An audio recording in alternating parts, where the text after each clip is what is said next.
You know, in the world of business, some companies just sell products, but a very, very select few. They become part of a nation's identity. And that, right there, is the story of Bata Bangladesh. We're not just talking about a shoemaker. For millions of people, Bata is a national institution, literally woven into the fabric of the country.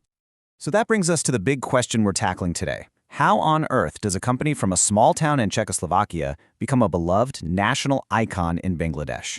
This isn't just a history lesson, you guys. This is a deep dive, a strategic investigation into how you build a brand that powerful.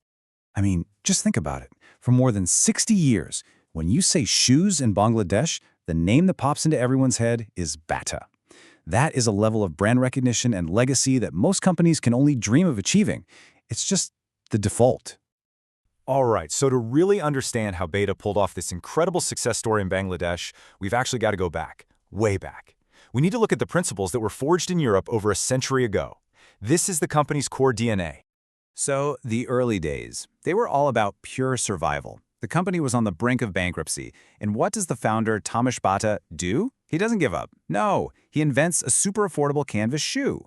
He then goes to the US, sees their factories, and brings American-style mass production back to Europe. So right from day one, you can see this DNA of practical innovation and just sheer resilience being baked into the company. And this led to something truly unique, the Bata villages. Now get this, the company would build entire towns around its factories. We're talking housing, schools, hospitals, the whole shebang. But here's the key. This wasn't charity. It was a brilliant strategy. Thomas Bata knew that a healthy, educated, and stable workforce was a productive workforce. By building these communities, he created incredible loyalty. It was a philosophy that became their signature all over the world. Okay, now we get to the absolute turning point. The moment where Bata, the company, creates this unbreakable emotional bond with a nation that's fighting for its very existence. The year is 1971. We're in the middle of the Bangladesh Liberation War. It's a time of intense struggle, of incredible sacrifice.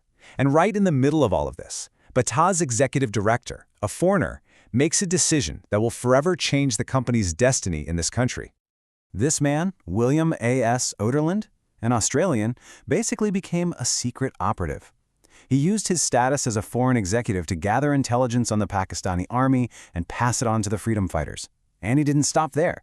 He turned the actual Bata factory in Tangi into a sanctuary, a secret hub providing shelter, food, medicine, even weapons to the resistance. I mean, this was an act of incredible bravery and solidarity. And for his actions, Ouderland was awarded the Bir Pratik, one of Bangladesh's highest military honors.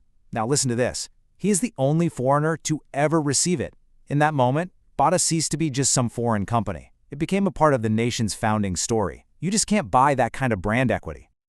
So, you've got this immense, priceless goodwill. How do you translate that emotional capital into decades of market dominance? Well, let's pop the hood and analyze the incredible operational machine they built. It really starts with sheer, mind-boggling scale. At their peak, Bata's factories in Bangladesh can churn out 160,000 pairs of shoes a day. That kind of volume creates economies of scale that are almost impossible for a competitor to match.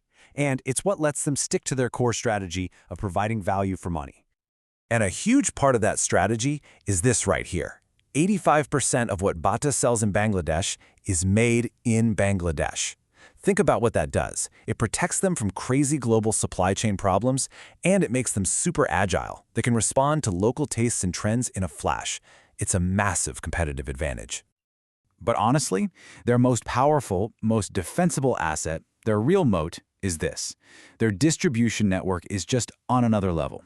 We're talking company-owned stores in the cities, regional depots, thousands of local dealers in rural areas. They can reach practically every single corner of the country. This network is a commercial fortress. Of course, in business, no king reigns forever without a challenger. So that brings us to today, and the rivalry between this established giant and a really formidable local competitor. The challenger's name is Apex Footwear, and they are playing a completely different game. Bata's strength, as we've seen, is its incredible legacy and its mass-market distribution network. Apex, on the other hand, is targeting the premium domestic market and a huge export business, positioning themselves as the more fashionable, style-conscious choice. And the numbers here tell a fascinating story. You see, Apex generates way more revenue, mostly because of those big export contracts. But look at the net profit. Bata is actually more profitable. This shows two totally different business models at play. Apex is chasing that top-line revenue growth, while Bata's hyper-efficient domestic machine is just printing cash for the bottom line. But even that fine-tuned machine was put to the test. In 2020, the pandemic hit, and for the first time in 58 years of operations, Bata posted a massive loss. It was a huge, catastrophic shock to a company that was built on stability and steady performance. But then, look at this rebound. It's just incredible. It shows the true resilience of the brand. By 2022, revenues had almost doubled from that 2020 low point, roaring right back to pre-pandemic levels. It's proof that the brand's connection with the people is as strong as ever. So a comeback is great. But how does a legacy brand like this stay relevant for the next generation? Well, the answer lies in a really fundamental shift in how they think about marketing and how they connect with their customers. What they're doing is moving away from the old-school 4 Ps of marketing to the much more modern 4 Es. So it's not just about the product anymore, it's about the customer experience. It's not just about the place, it's about being everywhere, a seamless online and offline presence. And it's moving from just promoting stuff to creating real brand evangelists online. Their award-winning Surprisingly Bata campaign, which drove record e-commerce sales, is the perfect example of this new thinking in action. And this quote from Bata's global CEO? Wow, this points to what might be their single biggest growth opportunity. He sees Bangladesh not just as a place to sell shoes, but as a manufacturing powerhouse for the entire global Bata network. Pivoting from a domestic leader to a key global exporter, that would be a total game changer. Which leaves us with this final crucial question. To secure its future, Bata has to walk this incredibly fine line.